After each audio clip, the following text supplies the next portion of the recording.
चलिए, तो हमने क्लास में एक चैप्टर शुरू किया था, श्रम विभाजन और जाति प्रथा।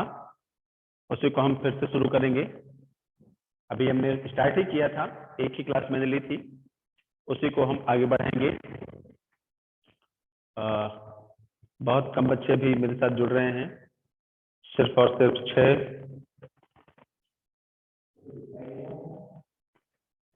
चलो हम उन्हीं के साथ करते हैं। मैं स्क्रीन शेयर करूं या सबके पास बुक है? बुक है सर। सबके पास है? Yes sir. ओके, फिर भी मैं स्क्रीन शेयर कर देता हूं।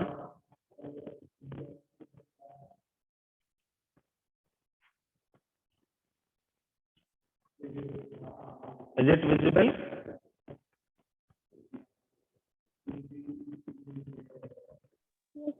Yes sir. हाँ, दिख रहा है सबको?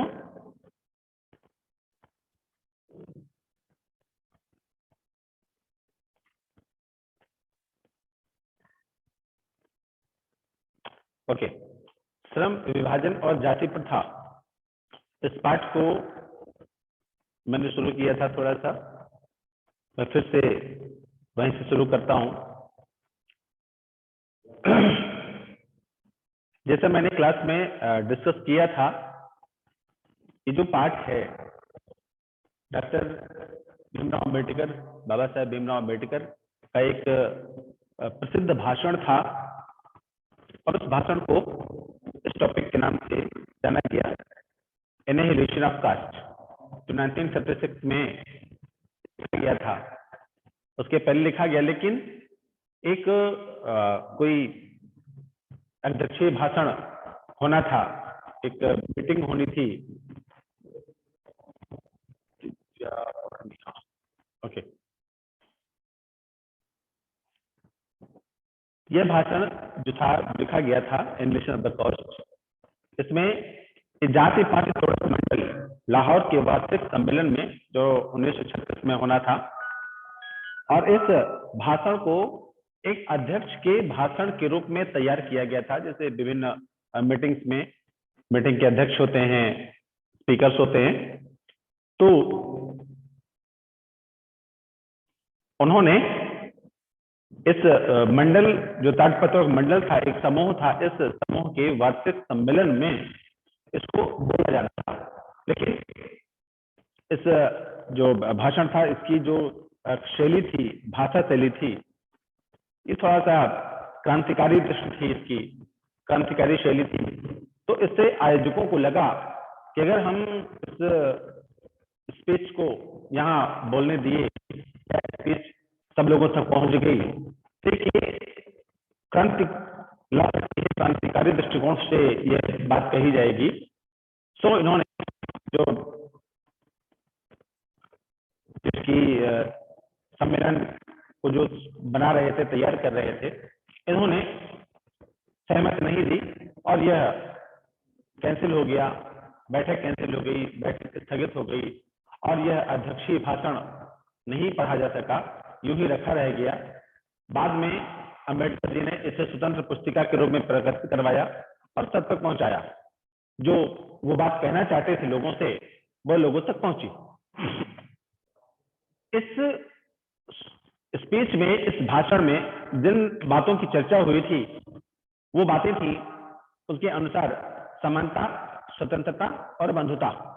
ये तीन चीजें, ये तीनों एक आदर्श समाज के लिए अनिवार्य है। ऐसी उस स्पीच में ये बात कही गई थी। और जरूरी क्यों है? जिससे लोकतंत्र, सामूहिक जीवनचर्या की एक रीति और समाज के सम्मिलित अनुभवों के आदान प्रदान की प्रक्रिया के अर्थ तक भी पहुंचे। ऐसा नहीं कि कोई भी बात समाज में समन्वय से लागू की जाए और सब आते ही ना निकले।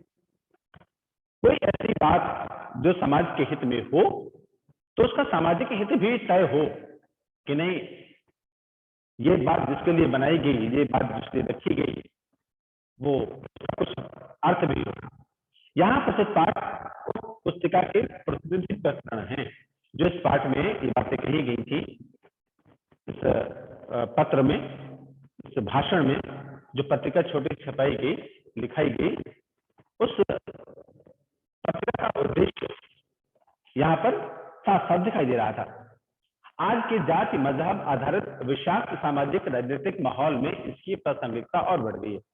जो आज का हमारा माहौल है, चाहे वो जाति मजहब पर आधारित हो, समाज की विसंगतियों पर आधारित हो, राजनीतिक माहौल जो आज का बन रहा है उसके ऊपर आधारित हो, इसकी महत्ता और बढ़ गई, इसकी प्रासंगिकता और बढ़ गई।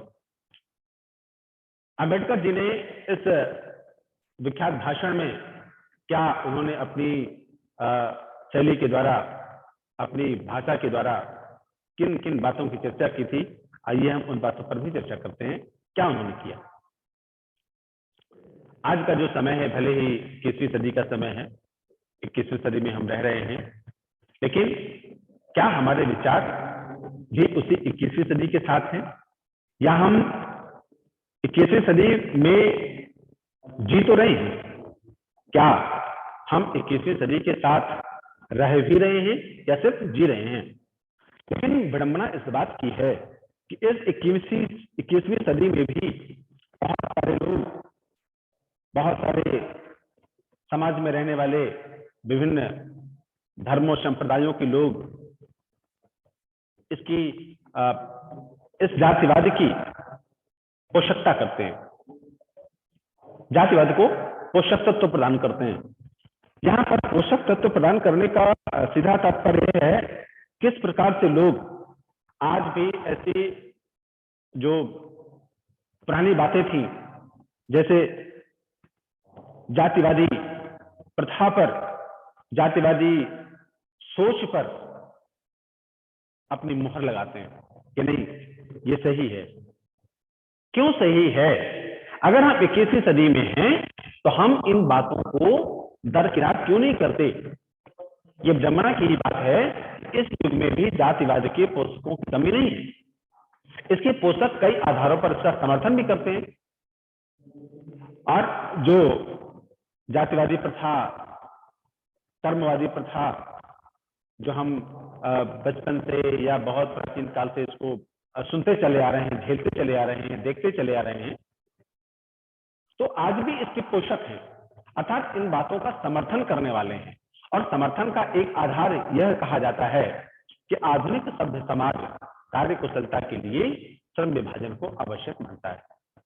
अगर आधुनिक समाज, जो हमारा आज का सभ्य समाज है, वो कहता है कि आज का जो युवा है, हर एक समाज में कार्य करने वाला व्यक्ति है, उसको कार्य की कुशलता के आधार पर श्रम का विभाजन आवश्यक।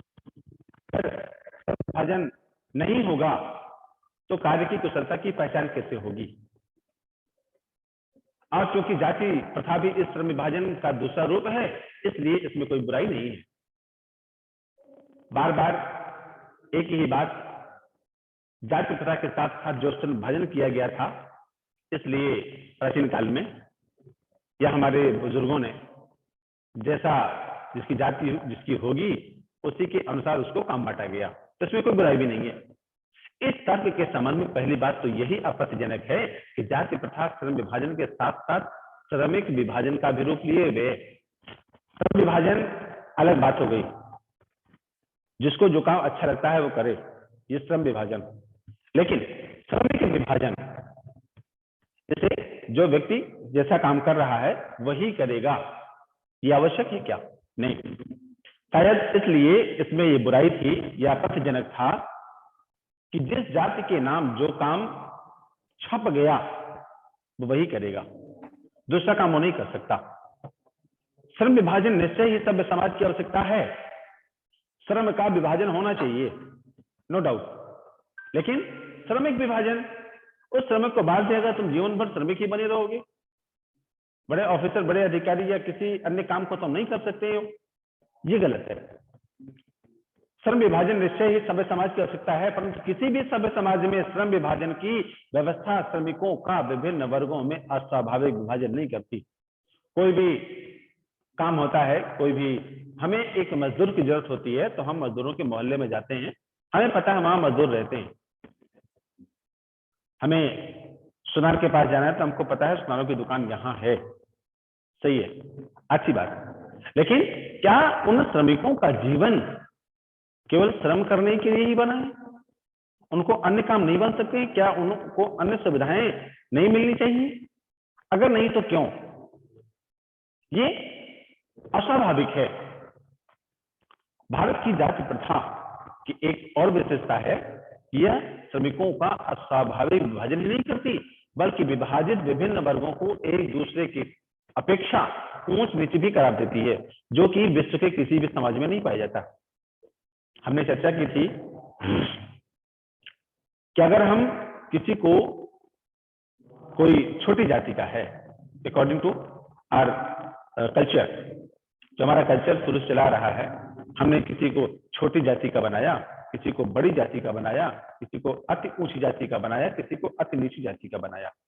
ये कैसे बनाया? हमारे इन जाति प्रथा के पोषकों ने। भाई ये तो नहीं कहा गया ना श्रम विभाजन में कि ये काम अच्छा है, ये काम बुरा है, ये काम ऊंचा है, ये काम नीचा है। तो हम उस काम को करने वाले लोगों को ऊंचा और नीचा सिद्ध करने वाले कौन होते हैं?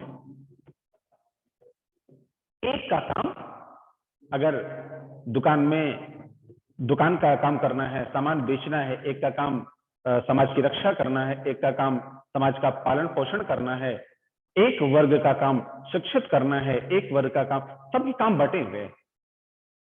तो काम के आधार पर हम किसी की जाति को अच्छा, किसी की जाति को बुरा कैसे निर्धारित कर सकते हैं? यही अस्वाभाविक विभाजन है। अंबेडकर साहब ने यही बात कही कि भाई जाति का विभाजन तो हो, श्रम का विभाजन तो हो, लेकिन उसके मन में जो ये ऊंच और नीच की भावना भर दी गई, ये गलत है, ये नहीं होना चाहिए। इसका निर्धारण किसने कर दिया? ये दुनिया की किसी भी समाज में नहीं पाया जाता, ये सिर्फ हमारे भारतीय समाज में पाया जाता है। जो कैसे किया, किसने किया, क्यों किया, इसकी कहां तक जरूरत आन पड़ी, क्या जरूरत पड़ी पता नहीं, किसने किया ये पता नहीं। जाति प्रथा को यदि श्रम विभाजन मान लिया जाए तो यह स्वाभाविक विभाजन नहीं है। जाति प्रथा को श्रम विभाजन मान लिया जाए तो यह स्वाभाविक विभाजन नहीं, क्योंकि मनुष्य की रुचि पर आधारित नहीं है। अब ये बताइए, कोई व्यक्ति अगर धोबी का काम करता है, कपड़े धुलने का काम करता है, कपड़े प्रेस करने का काम करता है, अगर उसका बालक, उसकी आगे आने वाली पीढ़ी इस काम को नहीं करना चाहती, तो हम जबरदस्ती उससे कपड़े धुलाएंगे, प्रेस कराएंगे, या स्वीपर से स्वीपिंग का काम कराएंगे? क्यों भाई? उसको आगे बढ़ने का हक नहीं है। तो जाति प्रथा श्रम विभाजन नहीं है, या श्रम विभाजन जाति प्रथा नहीं होनी चाहिए, क्योंकि ये स्वाभाविक विभाजन नहीं करती और यह मनुष्य की रुचि पर भी आधारित नहीं है। अब स्वीपर का बच्चा अगर वो पढ़ाना चाहे, स्वीपर का बच्चा अगर कोई अच्छा काम करना चाहे, तो हमारे समाज में उसकी मान्यता नहीं दी गई, नहीं करना उसको।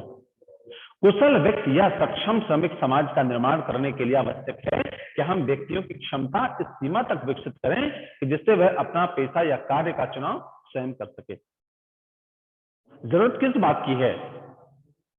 जरूरत इस बात की है कि हर एक व्यक्ति को हम समान अवसर दें, शिक्षित होने का, पढ़ने का, समाज में उचित स्थान बनाने का, उसकी रुचि के अनुसार वो जो करना चाहता है। जैसे आप किसी विद्यालय में, आप विद्यालय में पढ़ रहे हैं, किसी बच्चे ने बायो ली, किसी ने मैथ लिया, कोई आर्ट्स ले रहा है, कोई कॉमर्स पढ़ रहा है, कोई एग्रीकल्चर पढ़ रहा है। क्यों भाई? कभी कभी हमको पारिवारिक दबाव झेलते हुए बायोलॉजी या मैथ्स पढ़नी पड़ती है, लेकिन यह हमेशा नहीं होता। ये आपको एक अवसर दिया गया। कुशल व्यक्ति या सक्षम श्रमिक समाज का निर्माण करने के लिए आवश्यक है हम व्यक्तियों की क्षमता इस सीमा तक विकसित करें जिससे वह अपना पेशा या कार्य का चुनाव स्वयं कर सके। आपको बचपन से ही पढ़ाया गया, सिखाया गया, ये सीख दी गई कि आपको आगे पढ़ना है, आप छोटी क्लास से नर्सरी से एलकेजी यूकेजी पढ़ते हैं, 1 to 5 है, 6 to 8 है, 9 10 है, 11 12 है, और 11 12 तक आते आते आपके अंदर ये विचार विकसित हो गए कि हमको बायो पढ़नी है, मैथ्स पढ़नी है, आर्ट्स पढ़नी है, कॉमर्स पढ़नी है, एग्रीकल्चर पढ़ना है या अन्य स्ट्रीम में जाना है। ये आपके अंदर एक क्षमता विकसित करने का समय दिया गया, आपको अपने पेशे का चयन करने के लिए समय दिया गया। आप स्वयं चुनिए, स्वयं तय करिए हमें क्या करना है। इस सिद्धांत के विपरीत जाति प्रथा का दूषित सिद्धांत यह है कि इससे मनुष्य के प्रशिक्षण अथवा उसकी निजी क्षमता का विचार किए बिना दूसरे ही दृष्टिकोण, जैसे माता पिता के सामाजिक स्तर के अनुसार पहले से ही अर्थात गर्भधारण के समय से ही मनुष्य का पेशा निर्धारित कर दिया जाता है। जिस जाति में, जिस वर्ग में जो बालक बालिका जो मनुष्य पैदा होते हैं उनका कार्य पहले से ही निर्धारित है, ये जाति प्रथा है। जाति प्रथा का निर्धारण कर दिया गया, उसके कार्य प्रणाली का निर्धारण कर दिया गया कि वो यही काम करेगा। ये गलत है। जाति प्रथा पेशे को दोषपूर्ण और निर्धारण नहीं करती, बल्कि मनुष्य को, जाति प्रथा क्या करती है, दोषपूर्ण ये पूर्व निर्धारित कर देती है कि नहीं इसको यही करना है। मनुष्य को जीवन भर के लिए एक पेशे में बांध भी देती है। अब वो कोई भी काम करने वाला व्यक्ति है, उसको बीच में स्विच करने की क्षमता उसके अंदर नहीं होती है। जो लोग स्विच कर सकते हैं, जा सकते हैं, वो अपने पेशे को बदल लेते हैं। लेकिन क्या अगर कोई स्वीपर, कोई छोटी कास्ट का व्यक्ति हमारे समाज में एक होटल खोल ले, किराने की दुकान रख ले, जिसको हम जानते हैं, नहीं जानते तो होटल में खाते ही खाते हैं, क्या हम जिसको जानते हैं तो उसकी दुकान से दूध का पाउच लाएंगे, उसकी दुकान से सब्जी लाएंगे, उसकी दुकान से हम विभिन्न सामान खरीदेंगे? नहीं। क्यों? क्योंकि वो दोषपूर्ण है, क्योंकि वो अछूत है। उसको हमारे समाज ने ये काम करने की इजाजत नहीं दी। भले ही पेशा अनुपयुक्त या अपर्याप्त होने के कारण वह भूखों मर जाए। अब किसी व्यक्ति को जो ऊंची जाति का है, अगर उसको मान लो कोई ऊंची जाति का है जो हमने तय कर दिया है ऊंची जाति, अगर वो स्वीपिंग का काम करना चाहे तो क्या समाज उसको स्वीपिंग का काम करने देगा? नहीं, नहीं करने देगा। और वो खुद नहीं करेगा, उसके सामने अपनी ऊंची जाति का सामने एक बवंडर आगे खड़ा होगा कि नहीं, समाज में मेरी इज्जत है, समाज में मेरा सम्मान है। अरे भाई, काम है, काम कोई ऊंचा नीचा नहीं है, लेकिन कोई व्यक्ति उस काम को करने से एक बार हिचकेगा जरूर। अगर छोटी जाति का, जो हमने तय कर दी छोटी जाति, वो अगर अच्छा काम करना चाहे, बड़ा काम करना चाहे तो भी नहीं कर सकता, हम उसका साथ नहीं देंगे। आधुनिक युग में यह स्थिति प्रायः आती है क्योंकि उद्योग धंधों की प्रक्रिया व तकनीक में निरंतर विकास और कभी कभी अकस्मात परिवर्तन हो जाता है। कैसे? अब मान लो एक छोटा सा उदाहरण, मेरी आवाज आ रही है बच्चों? Yes sir. Yes sir. यहाँ ये बात कहेगी, आधुनिक युग में स्थिति प्रायः आती है क्योंकि उद्योग धंधों की प्रक्रिया व तकनीक में निरंतर विकास कभी कभी अकस्मात परिवर्तन हो जाता है। अब ये बताइए बच्चे जो बॉयज हैं, आप कटिंग कराने जाते हो, बालों की कटिंग कराने जाते हो, तो उस कटिंग कटाने वाले दुकान में आप क्या देखते हो? नया लड़का होना चाहिए, थोड़ा जो आधुनिक कटिंग का पैटर्न है वो उससे बनता है कि नहीं बनता है। अगर दुकानों में पहले देखा होगा आपने, एक लकड़ी का टीन का डिब्बा, कुछ डिब्बे में 2 कुर्सियां और एक छोटा सा शीशा और थोड़ा बड़ा सामान रख करके नाई बैठ जाते थे बाल काटने के लिए। नहीं तो सड़क के किनारे एक कुर्सी लगा ली और एक शीशा दीवार में टांग लिया कहीं पे, वहीं बैठ गए। तो हम क्या उनके यहाँ बाल कराने जाते हैं? शायद नहीं। हम कहाँ जाते हैं? एक अच्छे सैलून में। कारण क्या है? ये लिखा है, उद्योग धंधों की प्रक्रिया व तकनीक में निरंतर विकास के कारण वो बाहर हो गए। जो प्रक्रिया आई, नई नई टेक्निक्स आई, उनमें वो ढल नहीं पाया। धीरे धीरे करके वह व्यक्ति भूखों मरेगा, परेशान होगा, क्योंकि उसको दुकान में कोई बाल कराने जाएगा नहीं जाएगा, तो उसका धंधा खत्म। अब वो अपने धंधे को स्विच करना चाहता है। कैसे स्विच करेगा? उसको बंद करेगा, कोई दूसरा काम करेगा।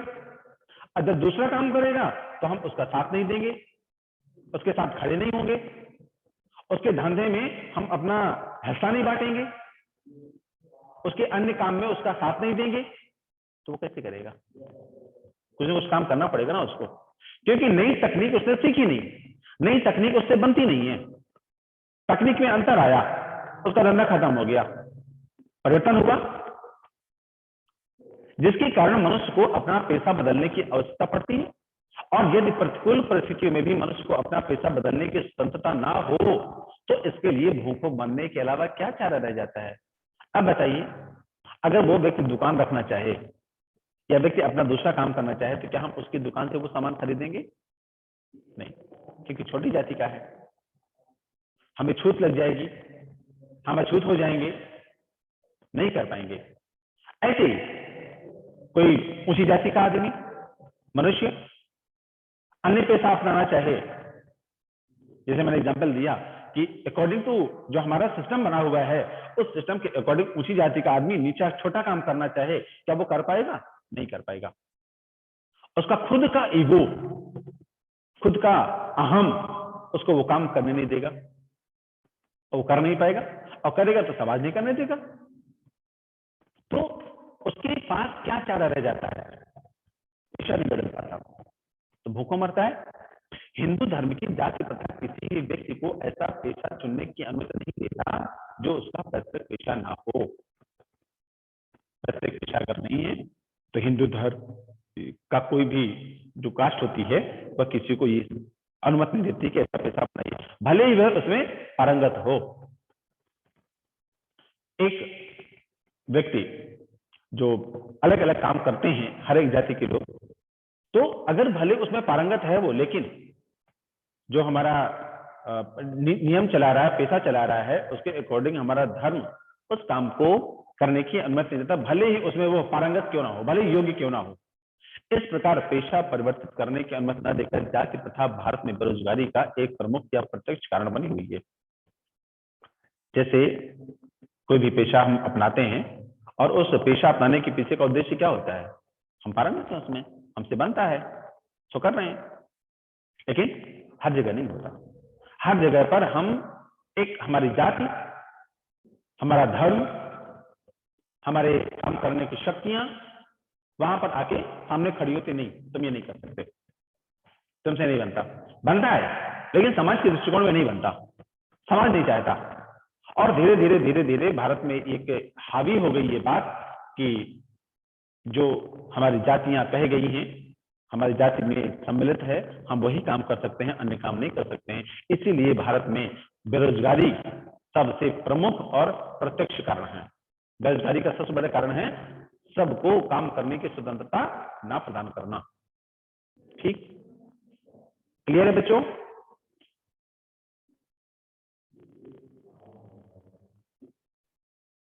हेलो, मेरी आवाज आ रही है? Yes, sir. Yes, sir. Yes, sir. Okay, यहां तक क्लियर है सबको? कोई Yes, डाउट, sir. कुछ पूछना है? Yes, sir.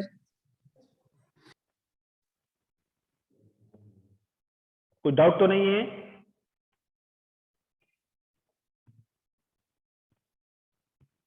No, sir.